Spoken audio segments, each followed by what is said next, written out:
देखो, बैंड सिद्धांत के आधार पर हम चालक, अचालक और अर्धचालक की व्याख्या कर रहे हैं। तीनों प्रकार के पदार्थ आ जाएंगे इसमें। अब सुन लो सही तेरा। होता यह है कि हमारे पास है कोई परमाणु। परमाणु का ये है नाभिक, ये इसकी पहली कक्षा होगी, ये दूसरी कक्षा, तीसरी कक्षा, तो तीसरी कक्षाएं चलती रहती हैं। सोचो किसी तत्व के परमाणु में 3 या 4 ही कक्षाएं, तो 4 कक्षाएं हैं। इसमें कोई भी इलेक्ट्रॉन मौजूद है, 2 इलेक्ट्रॉन, 3 इलेक्ट्रॉन मौजूद हैं अंतिम कक्षा में। तो ये अंतिम कक्षा जो होगी ना, पहली, दूसरी, तीसरी, चौथी, ये अंतिम कक्षा संयोजी कक्षा कहलाती है। कक्षा कोई बैंड कहते हैं, ये संयोजी बैंड कहलाता है। अब इससे ऐसा नहीं है कि इससे ऊपर की कक्षाएं नहीं होंगी, कक्षाएं होंगी, वो खाली है, लेकिन कक्षाएं तो उसमें होती हैं। अब कक्षाएं जब होंगी उसमें आगे की कक्षाएं होगी, तो संयोजी कक्षा से आगे की रिक्त कक्षा जो कहलाती है, रिक्त कक्षा जो होती है वो कहलाती है चालन बैंड। चालन बैंड। अब विद्युत धारा का प्रवाह तब होता है जब अंतिम कक्षा के इलेक्ट्रॉन इस परमाणु से निकल जाते हैं और यहाँ से हमने कोई तार वगैरह कनेक्ट कर रखा होगा, बल्ब वगैरह जो भी हो, वो उसमें जाने लगते हैं और विद्युत धारा का प्रवाह हो जाता है। अब इलेक्ट्रॉन जब निकलेंगे तो डायरेक्ट, क्योंकि कनेक्शन तो बाहर से हुआ है, तो इलेक्ट्रॉन जब निकलेंगे तो ऐसे नहीं डायरेक्ट कूद के तार में आ जाएंगे, उन्हें संयोजी कक्षा से चालन बैंड में या संयोजी बैंड से चालन बैंड में जाना पड़ेगा। जब वो यहाँ जाना है उन्हें, सोचो यहाँ ऊपर जाना है, तो ऊपर जाने के लिए वो इस कक्षा से इस कक्षा में तो जरूर ही जाएंगे, क्योंकि रास्ता यहाँ से हो गया और कहीं से भी जाएंगे तो चालन बैंड में जाना तो जरूरी है। अगर नहीं जाएंगे तो डायरेक्ट तार में नहीं जा नहीं सकते। तो अब नियम सुनो क्या है।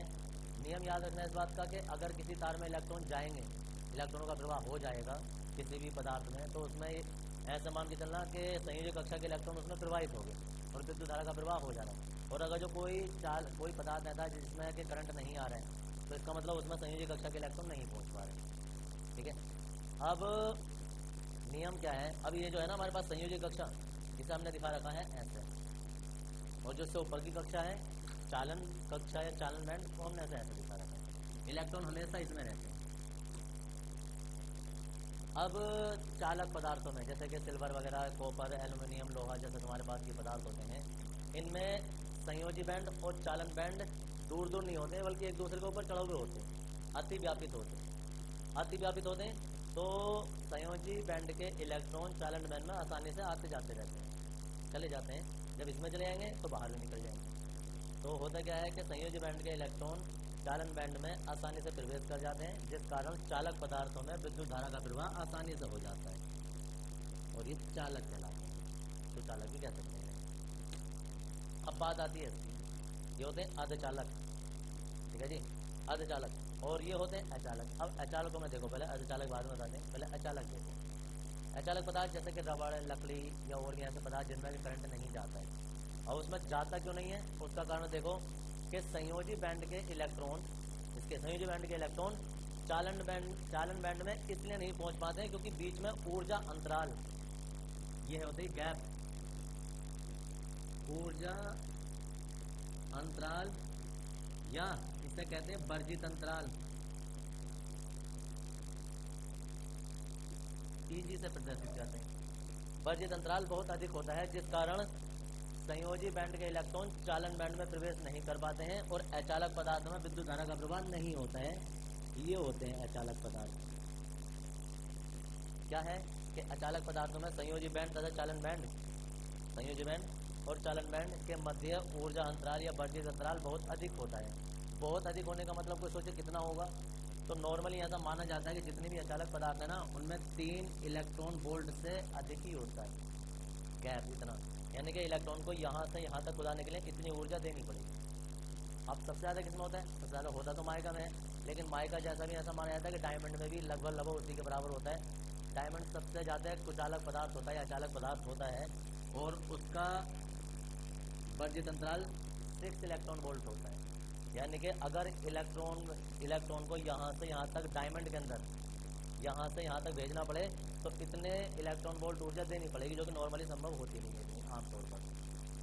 तो इतने इलेक्ट्रॉन वोल्ट ऊर्जा देनी पड़ती है, जबकि इनमें तो होते ही नहीं है कोई भी ऊर्जा अंतराल, इसमें तो इलेक्ट्रॉन सीधे सीधे जाते रहते हैं। अब होता क्या है कि अचालक पदार्थों में संयोजी बैंड तथा चालन बैंड के मध्य ऊर्जा अंतराल बहुत अधिक होता है, जिस कारण संयोजी बैंड के इलेक्ट्रॉन चालन बैंड में प्रवेश नहीं कर पाते हैं और विद्युत धारा का प्रवाह नहीं होता है।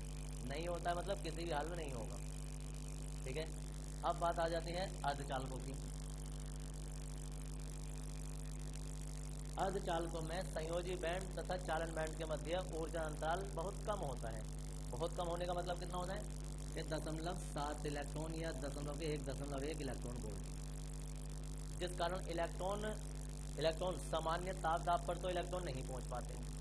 नॉर्मल ऐसी अगर जो रहने दें तो इलेक्ट्रॉन संयोजी बैंड से चालन बैंड में नहीं पहुंच पाते, परंतु जब इसे बाहर से कोई ऊर्जा दी जाती है या विद्युत क्षेत्र आरोपित किया जाता है या इस पर कोई बाह्य अलग से कोई ऊर्जा दी जाती है तो संयोजी बैंड के इलेक्ट्रॉन उत्तेजित होकर चालन बैंड में चले जाते हैं और चालन बैंड से फिर जैसे परिपथ में जाना होता है वो चले जाते हैं और विद्युत धारा का प्रवाह आसानी से नहीं हो पाता है। इसका मतलब नहीं हो पाता है मतलब बिल्कुल नहीं होता है, ऐसा नहीं है, आसानी से नहीं हो पाता है, कुछ ना कुछ ऊर्जा इसे देनी पड़ती है तब जाके इलेक्ट्रॉन यहाँ से यहाँ तक पहुँच पाते हैं।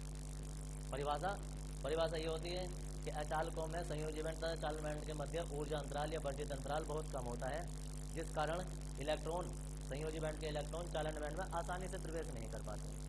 जब इन्हें बाह्य ऊर्जा या विद्युत क्षेत्र आरोपित किया जाता है तो संयोजी बैंड के इलेक्ट्रॉन चालन बैंड में चले जाते हैं, जिस कारण इन पदार्थों में विद्युत धारा का प्रवाह हो जाता है। वो अलग कंडीशन है, लेकिन सामान्यतः आसानी से नहीं होता है, यह कठिनाई के साथ होता है, ऐसा मान के चलना। तो 3 तरीके के पदार्थ हैं, एक में तो विद्युत धारा का प्रवाह हो जाता है, एक में बिल्कुल नहीं होता है और एक में आसानी से नहीं होता है। और हमें जो पढ़ना है ना ये पढ़ना है, ना ये पढ़ना है, ना ये पढ़ना है। ठीक है जी, तो सब कुछ हम इसी के बारे में बता रहे हैं। 0.7 जर्मेनियम के लिए होता है और 1.1 जो होता है वो सिलिकॉन के लिए होता है। ठीक है जी, चित्र तुम्हारा ये हो गया था। अब दरअसल इसके लिखने के 2 तरीके होते हैं। एक तो हम लिखते हैं इसमें कि हेडिंग बाई हेडिंग बना लेते हैं, चालक चालक अर्धचालक, या एक पूरा थ्योरेटिकल एक तरीके से एक साथ ही लेके चल रहे होते हैं, सबको एक दूसरे में ज्वाइन कर देते हैं। तो एक साथ ही लिखवा देते हैं, हेडिंग बना के चाहिए, एक कहानी के तरीके से चलेंगे। तो जी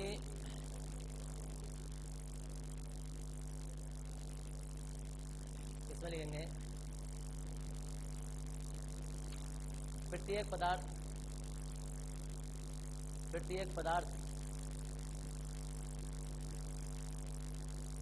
छोटे छोटे कणों से मिलकर बना होता है।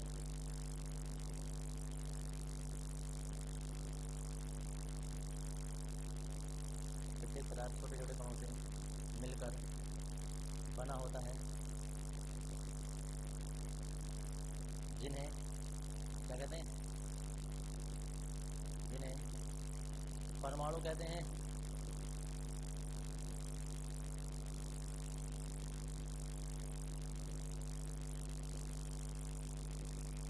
परमाणु के भीतर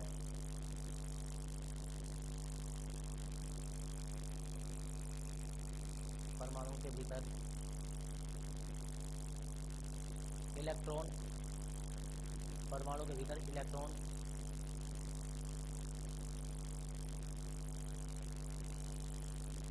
निश्चित कक्षाओं में गति करते रहते हैं, निश्चित कक्षाओं में गति करते रहते हैं।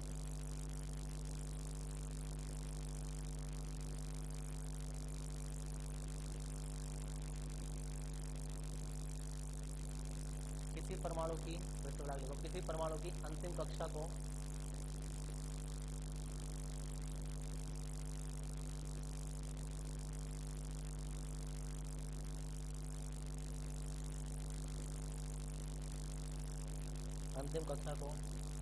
संयोजी कक्षा या संयोजी बैंड,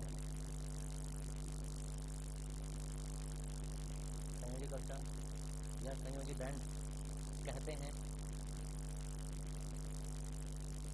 संयोजी कक्षा या संयोजी बैंड कहते हैं।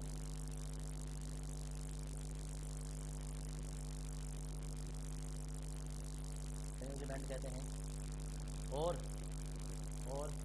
इसमें उपस्थित इलेक्ट्रॉनों को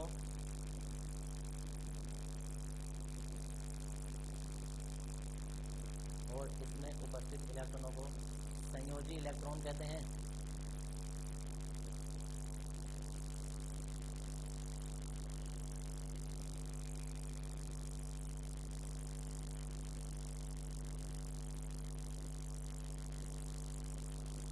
तो लग लेंगे संयोजी बैंड से संयोजी बैंड से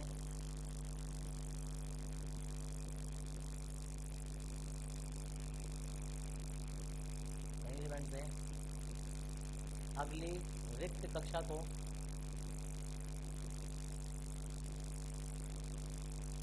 अगली को कुछ और भी कह सकते हैं, आगे वाली तो कोई बात नहीं, अगली क्या हो सकती है? अगली शब्द जो उर्दू का शब्द है, मैं हिंदी का शब्द ढूंढना चाहता था। आप चलो लेकिन जरा, अरे यार जिसे नहीं पता हो फालतू मत बोलो, मैं सिर्फ जानना चाह रहा था। अगली रिक्त कक्षा को चालन बैंड कहते हैं।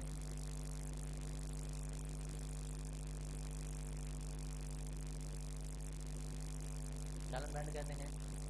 प्रश्न लग रहेंगे संयोजी बैंड तथा चालन बैंड के मध्य, संयोजी बैंड तथा चालन बैंड, संयोजी बैंड तथा चालन बैंड के मध्य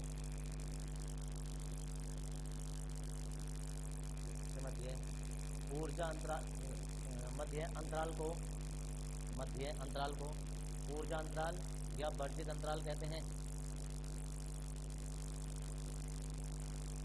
संयोजी बैंड तथा चालन बैंड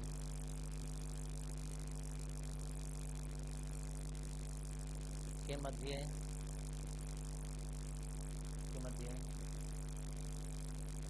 अंतराल को ऊर्जा अंतराल या वर्जित अंतराल, जहाँ लिखो ना तो ईजी लिख देना, वर्जित अंतराल ईजी कहते हैं। वर्जित अंतराल ईजी कहते हैं। नए पैराग्राफ से लिखेंगे अब।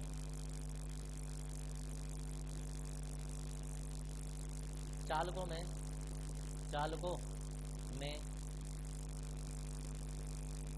और सारे लोगों को नए पैराग्राफ का मतलब नई लाइन होता होगा, पता नहीं चलता बेचारों को नई लाइन और पैराग्राफ में अंतर। कोई बात नहीं, ठीक जाओगे। हाँ, चालकों में संयोजी बैंड तथा चालन बैंड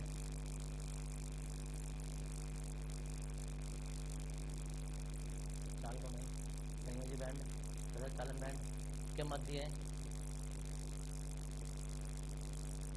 मध्य कोई ऊर्जा अंतराल नहीं होता है।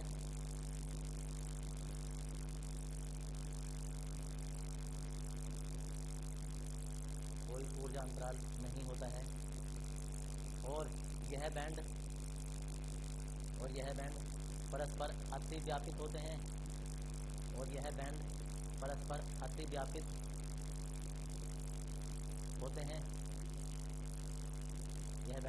अतिव्यापित होते हैं।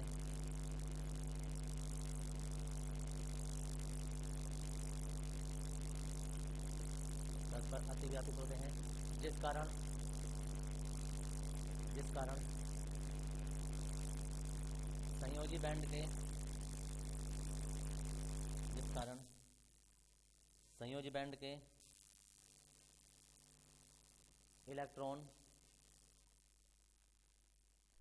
कारण संयोजी बैंड के इलेक्ट्रॉन चालन बैंड में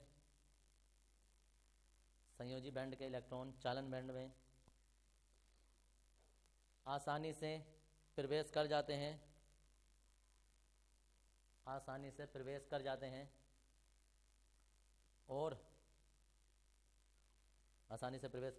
और चालकों में विद्युत धारा का प्रवाह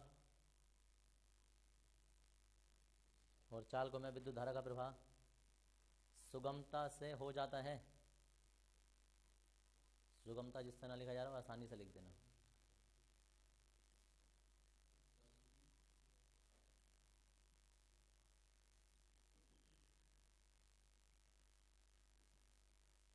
आसानी से हो जाता है।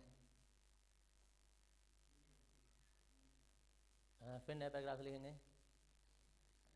अचालकों में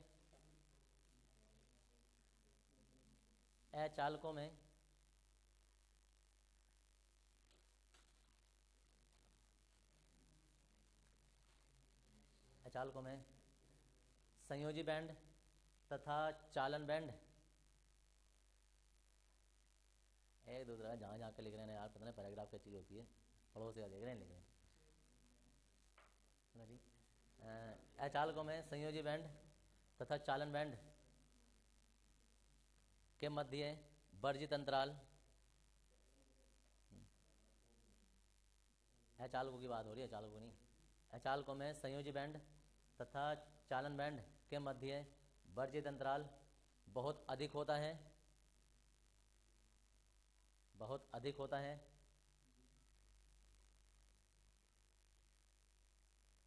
जिस कारण बहुत अधिक होता है, जिस कारण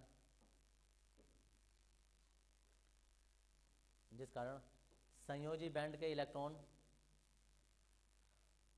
जिस कारण संयोजी बैंड के इलेक्ट्रॉन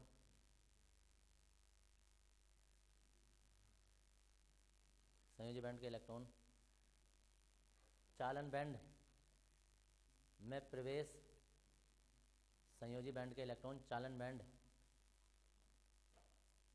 में प्रवेश नहीं कर पाते हैं,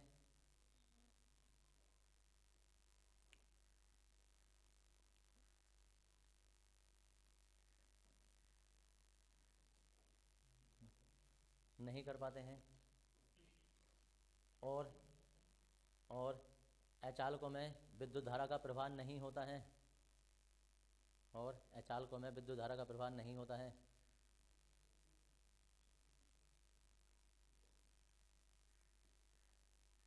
लास्ट लिखेंगे नए पैराग्राफ से, फिर लिखो जरा, रुको एक मिनट, अभी नया पैराग्राफ है, इसमें क्या होता है, पैराग्राफ से तो लिख देना, लेकिन थोड़ी सी एक लाइन और लिख दो, डायमंड के लिए लिख सकते हैं हम।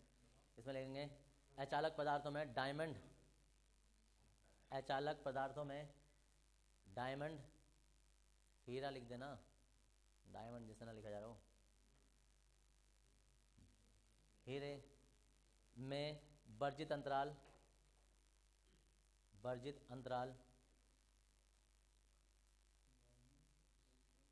डायमंड में वर्जित अंतराल लगभग 6 इलेक्ट्रॉन वोल्ट होता है, लगभग 6 इलेक्ट्रॉन वोल्ट होता है।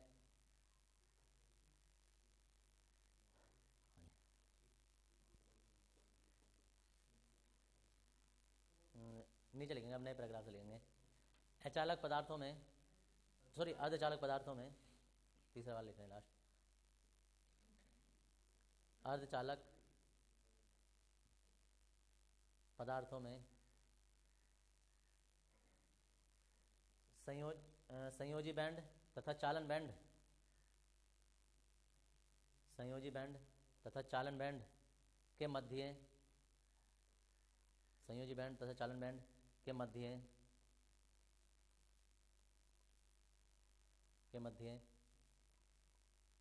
ऊर्जा अंतराल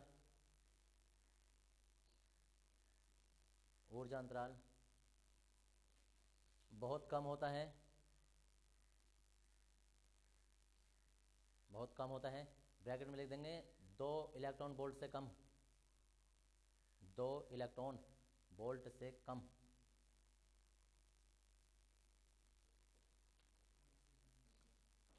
कम होता है, जिस कारण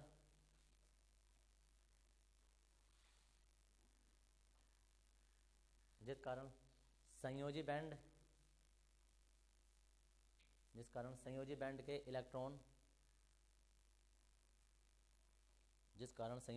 इलेक्ट्रॉन, चालन बैंड में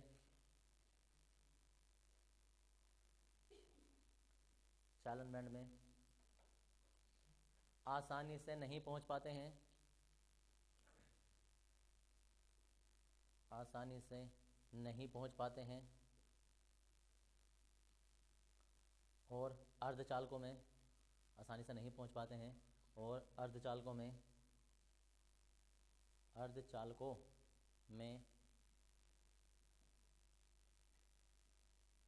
विद्युत धारा का प्रवाह सुगमता से नहीं होता है, विद्युत धारा का प्रवाह सुगमता से नहीं होता है।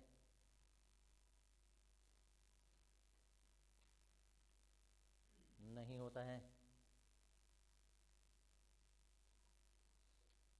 फर्स्ट ब्लॉक लिखेंगे, देखो ये देखना, ये अर्धचालकों में जर्मेनियम के लिए वर्जित अंतराल का मान इतना तथा सिलिकॉन के लिए वर्जित अंतराल का मान इतना होता है, ये लिखना है हमें। तो अर्धचालकों में उसमें लिख दो, अर्धचालक खत्म नहीं हो रही। अर्धचालकों में germanium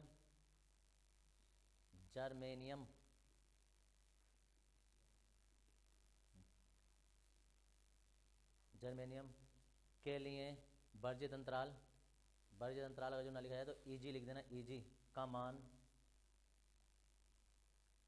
0.7 electron volt, 0.7 electron volt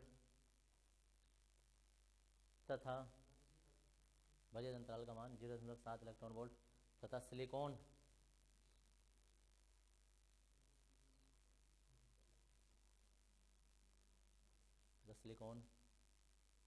के लिए वर्जित अंतराल का मान 1.1 इलेक्ट्रॉन वोल्ट होता है।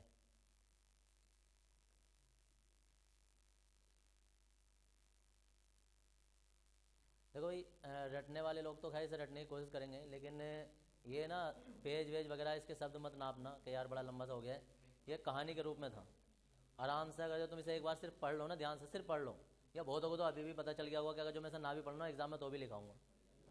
इतनी कोई भारी लैंग्वेज नहीं है, इतना बड़ा कोई टफ नहीं। हाँ, अगर तुमने इसे नापना शुरू कर दिया कि हाय रे मर गए 3 पेज और 2 पेज और 1.5 पेज में जा रहा है, तो वैसा फिर हत्ते वत्ते छोड़ जाओगे। हाँ, फिर तब की बात है, वो अलग है।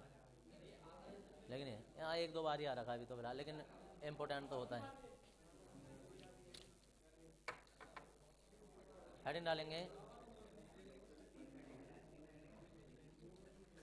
देखो ये अर्धचालक की दुनिया तो कल मैंने तुम्हें और बताई थी, लेकिन उससे भी बड़ी इसकी एक दुनिया और होती है जो कि अभी तो फिलहाल तुम नहीं पढ़ रहे हो।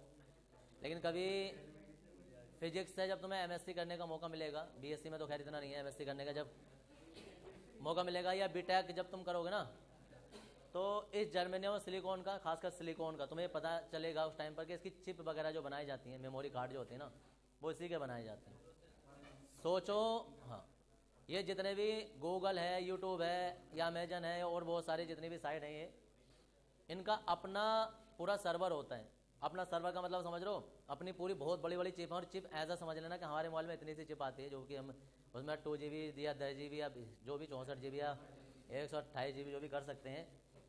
इनके जो चिप होती है ना, इनकी अपनी चिप होती है, वो खेतों में ऐसा बिछी होती है, खेतों में बिछी होती है, पूरे कई हजार एकड़ में बिछी होती है। यूट्यूब पर इतना डेटा रोज का अपलोड होता है कि तुम कल्पना भी नहीं कर सकते कि पूरे ऑल वर्ल्ड से कितना डेटा अपलोड होता है। और अगर किसी ने 20 साल पहले, 10 साल पहले भी अगर जो किसी ने डेटा डाला होगा ना, तो वो भी अभी भी स्टोर है। और आने वाले 100 साल बाद भी अगर जो वो देखेगा ना कि वो गाना है या नहीं है, जो मैंने वीडियो डाली वो है नहीं है, तो वहीं मिलेगी। अलग अलग देशों में इन्होंने अपने अपने सर्वर, अपने अपने वो सेंटर बना रखे हैं जहाँ पर ये पूरे डेटा को स्टोर करते हैं और उस चिप को बेचते भी हैं। अगर कोई इसमें से अपने पर्सनल डेटा खरीदना चाहे, वो चाहे कि भाई यूट्यूब वाले मुझे अपने एक अलग से सर्वर दे दें या गूगल वाले अपने एक अलग से सर्वर हमें दे दें, इतने स्टोरेज का इतने, तो वो इतना भी दे देते हैं, वो उसके लिए अलग चार्ज लेते हैं। तो इसी से बनाए जाते हैं वो सारे। और एक और मैं जानकारी के लिए बता दूं कि ये यही क्यों ऐसे लिए गए, तो इनका जो आकार होता है, इनका जो पेस्ट होता है ना, वो ऐसा समझना जैसे अंडे की क्रेट होती है। बहुत लोगों ने देखी होगी, सब नहीं लगभग, अंडे की क्रेट होती है। अब अंडे की क्रेट में जैसे एक एक अंडा रखा होता है ना, ऐसे ही किसी भी गाने का, किसी भी वीडियो का या किसी भी शब्द का एक एक शब्द उस सिलिकॉन में या जर्मेनियम की चिप के अंदर वो खाने से होते हैं, उसमें ऐसा करके रखा होता है। याद रखना, आज तक कोई भी वीडियो कैमरा नहीं बना होता है। कभी तुम सोचोगे यार ये तो वीडियो चली, वीडियो कैमरा, हमेशा कैमरा सिर्फ फोटो खींचता है, समझ गए। कभी तुम सोचोगे कैमरा वीडियो बना रहा है, कैमरा वीडियो नहीं बनाते हैं। इतने मेगापिक्सल, इतने फ्रेम पर हट, इतने फ्रेम पर सेकेंड या इतने फ्रेम, ये कैमरे की क्वालिटियाँ होती हैं। कैमरा हमेशा फोटो खींचता है। अब फोटो खींचने का मतलब ये है, तुम इसे ऐसा मान के चलना कि सिलिकॉन या जर्मेनियम की जो चिप होती है उसमें ऐसा करके छोटे छोटे खाने होंगे। अब उसमें आदमी जैसे किसी को कोई बात कहनी है या कोई लाइन उसने बोली, तो का शब्द उसका इसमें आ जाएगा, खा वाला इसमें ऐसा करके आ जाएगा। और जब वो इससे जो भी हमारे पास इलेक्ट्रॉनिक युक्ति है, एम्पलीफायर या वीडियो या कैमरा जो भी है, जब उसे हम प्ले करेंगे ना, तो इन फोटो को ना एकदम एकदम एकदम एकदम दिखाता चला जाता है, तो हमें वो चलते हुए दिखाई देते हैं वीडियो, जबकि वो सब फोटो होते हैं, सारे के सारे फोटो होते हैं, वीडियो कैमरा कोई नहीं होता है दुनिया में। कभी ये वहम में पड़े रहते, इसलिए दिमाग में याद रखना। टॉपिक से हट के चीज़ बता रहा हूँ, लेकिन फिर भी तुम्हारे काम की है थोड़ी सी, इसलिए। तो हमेशा कोई भी शब्द है, अगर किसी ने कुछ बोला कि मैं इंटर में पढ़ता हूँ, तो मैं इंटर में पढ़ता हूँ ऐसा करके, जैसे क्रेट में अंडे फंसे होते हैं ना, ऐसा करके एक एक शब्द, दो दो तीन तीन भी नहीं, एक एक शब्द एक ही खाने में फंसा होता है। वो खासियत होती है उस युक्ति की, उस इलेक्ट्रॉनिक डिवाइस की जो कि उसे प्ले कर रही है। जब वो प्ले करती है तो वो इतनी स्पीड से उसे मूव कराती है, इतनी स्पीड से मूव कराती है कि हमें ऐसा लगता है कि वो जो फोटो है ना वो चलते हुए दिखाई दे रहे हैं। कोई भी फिल्म है, कोई से भी गाना तुम वीडियो गाना देख रहे हो, तो वो सब फोटो होते हैं जो कि वो चलाए जाते हैं। स्पीड के साथ चलाए जा सकते हैं, स्लो करके चलाए जा सकते हैं, कैसे भी चलाए जा सकते हैं। तो वो सब फोटो होते हैं, और वो फोटो जो स्टोर होते हैं वो सिलिकॉन या जर्मेनियम के चिप में ही होते हैं। ये मेमोरी कार्ड बन जाता है, और ये ऐसा स्टोरेज होते हैं जैसे कि अंडे की क्रेट में अंडे होते हैं। फिलहाल तो मैं ही बता रहा हूँ। हाँ, दरअसल सबसे पहले मैं बता रहा हूँ, सबसे पहले 2 MB की चिप, 2 MB की चिप जब बनाई थी ना, सबसे पहले 2 MB, समझ गए जी, दिखा दूंगा। तो वो एक ट्रक में रख कर आई थी, समझ गए जी, 10 टायर ट्रक था लगभग, और एक ट्रक में रख आई थी 2 MB की चिप, और लगभग 20-25 आदमी ने ढकेल लगा के चढ़ाई थी।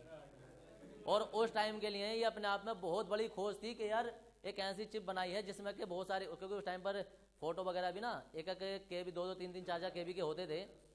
तो यार है ना 100 तो लगभग 150 तो फोटो आ जाए हैं, और उसमें बहुत सारे मैसेज भी आ जाते हैं। अपने आप में बड़ी काम की चीज़ है, और उस फोटो को एक जगह से दूसरी जगह तक हम ले जा सकते हैं।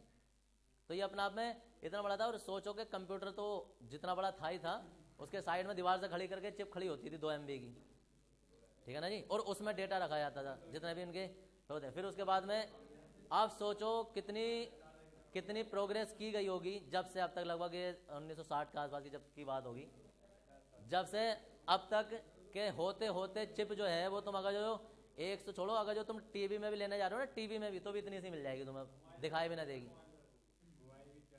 128 256 की चिप भी इतनी आ रही है, लेकिन अगर तुम 1 टेराबाइट में भी लेना जाओगे ना, तो भी तुम्हें वो हाथ में आ जाएगी छोटी सी। अब ट्रक व्रक में चढ़ाने की जरूरत नहीं है। तो ये अपने आप में अलग खोज थी जो धीरे धीरे करके आई थी। और सिलिका या सिलिकॉन को अपने आप में ये मत सोचना कि वो भारी चीज़ होती है, रेत को ही कहते हैं, जो रेत होता है इसी से बनाई जाती है। अब रेत गर्म कर आके ना तुम ये मत सोचना कि मैं चिप बना लूँगा, इसका बहुत अलग प्रोसेस होता है। यूट्यूब पे देखो ना, अपना आप दिख जाएगा कैसे पिघला उगला के कैसे उसका चिप का डिजाइन बना के लगाते हैं। और इतना भी याद रखना ना, चिप बनाने वाली या ये जितने भी सॉफ्टवेयर, ये जो मेमोरी बनाने वाली ना, भाई साहब सिर्फ 2 ही कंपनी है। कभी तुम सोचोगे इतनी दुनिया में यार ये काम तो कोई भी कर ले, रेता गर्म करके चिप बना ले, ऐसा कुछ नहीं है, ठीक है जी। रेता तो बहुत है, इंटेल है और एक HD करके है, अमेरिकन कंपनी है, 2 ही है। और सबसे ज्यादा कुछ, हाँ जो ये तो, लेकिन वो दूसरी कंपनी इतनी कुछ खास है नहीं। इंटेल का ही हर किसी का, जब भी देखोगे ना किसी का सॉफ्टवेयर प्रोसेसर जिसका देखोगे इंटेल इंटेल इंटेल ही चल रहा है, हर किसी का वही चल रहा है प्रोसेस। तो ये वही कंपनी होते हैं और ये सब इसी से बनाए जाते हैं। तो ये जितनी भी बात यहाँ खड़ोगे मैं बता दूँ ना, तो ये काल्पनिक नहीं होती है, ये साइंस है। हाँ हाँ बिल्कुल, ये बारीकी से जब देखा जाता है तो ये यही कल्पना है। किसी ने जब चिप का डिजाइन किया था ना, वो यही प्रोसेस अपनाया था। और ये प्रोसेस तुम पेपर पर अपना सकते हो। पूरे व्हाइट कलर की कॉपी लेना ना, उसमें तुम एक कार्टून बनाओ, एक के हाथ ऐसा कर देना, एक के हाथ थोड़े से कोण पर ऊपर को उठा देना, अगले पेज पे एक के हाथ ऐसा करके उठा देना, एक के हाथ ऐसा करके, एक ऐसा करके, ऐसा करके। जब पेज को तुम ऐसे एक साथ चलाओगे ना, तो ये डांस करते हुए नजर आएगा तुम्हें। ना देखा किसने? थोड़ा थोड़े कोण पे सब मूव करते रहना, तो ये ना ऐसा लगेगा जैसे हाथ ऊपर को ले गया हो और फिर हाथ नीचे को ले आए हो। अरे सुनो इधर, ये जिसने भी खोज की थी ये इसलिए नहीं की थी, अबे सुनो इधर, कि ये वाली खोज थी नहीं। उसे ये पता था कि आंख की जो अपनी आवृत्ति होती है वो 1/60 में आंख देख सकती है, 1/50 से भी कम में देख सकती है। क्या मतलब कि आंख पर जो प्रतिबिंब बनता है ना, वो 1/50 सेकंड तक ही रहता है, या उससे भी और कम टाइम के लिए रहता है, और उसके बाद दूसरा प्रतिबिंब बनता है।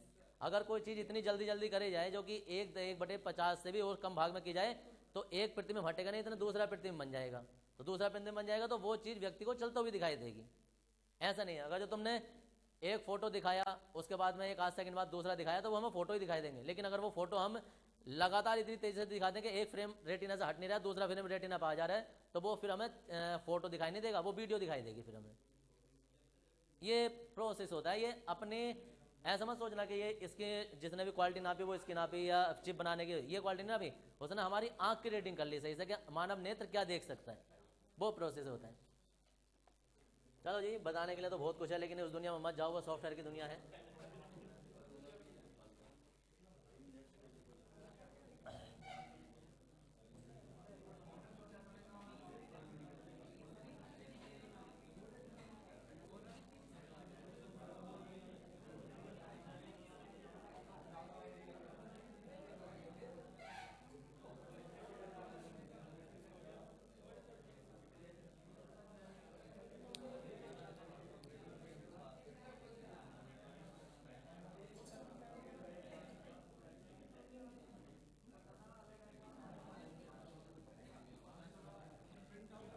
आधे चालकों के प्रकार यह है निम्नलिखित।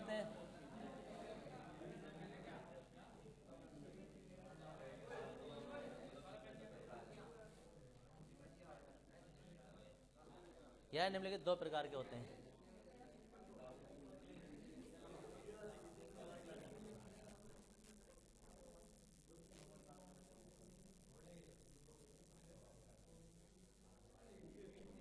यह निम्नलिखित दो प्रकार के होते हैं। और जी नंबर 1,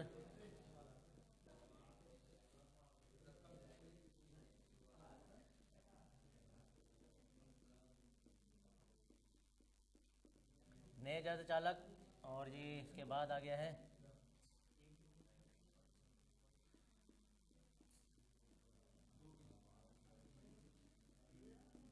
नेज अर्धचालक और बाह्य अर्धचालक। पहले वाला हेड डाल देंगे, नेज अर्धचालक।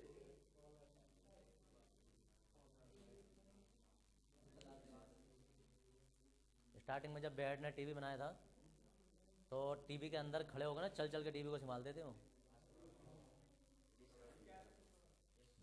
और कंप्यूटर भी इतना ही बड़ा था। नेज अर्धचालक और बाह्य अर्धचालक। हाँ सब ये जो हम इंटेल बोल रहे थे ना, वो प्रोसेसर ही होता है। तो भाई साहब प्रोसेस का मतलब किसे कहते हैं? प्रोसेस का मतलब ही होता है कि तुम्हारे दिमाग में क्या है उसे तुम कितनी जल्दी निकाल लो। अरे क्या हुआ, टाइम हो गया क्या? एक सेकंड हो, रुकिए, एक मिनट जरा, एक मिनट रुक जाओ। अरे एक मिनट, चित्र देख के चले आओ, वो घर पे जाकर रास्ते में भी चलते चलते बना लोगे। देखो ये होता है जर्मेनियम या सिलिकॉन, इसके अपने अंतिम कक्षा में 4 इलेक्ट्रॉन होते हैं। अब ये ना ये तुम्हें ऐसे दिखाने हैं, और ऐसे ही जर्मेनियम फिर इधर आ जाएगा, फिर इधर आ जाएगा।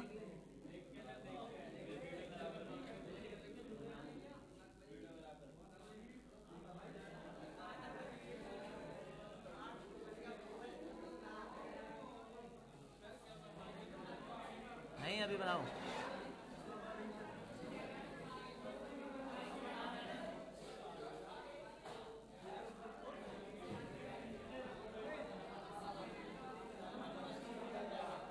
नहीं जाते चालक में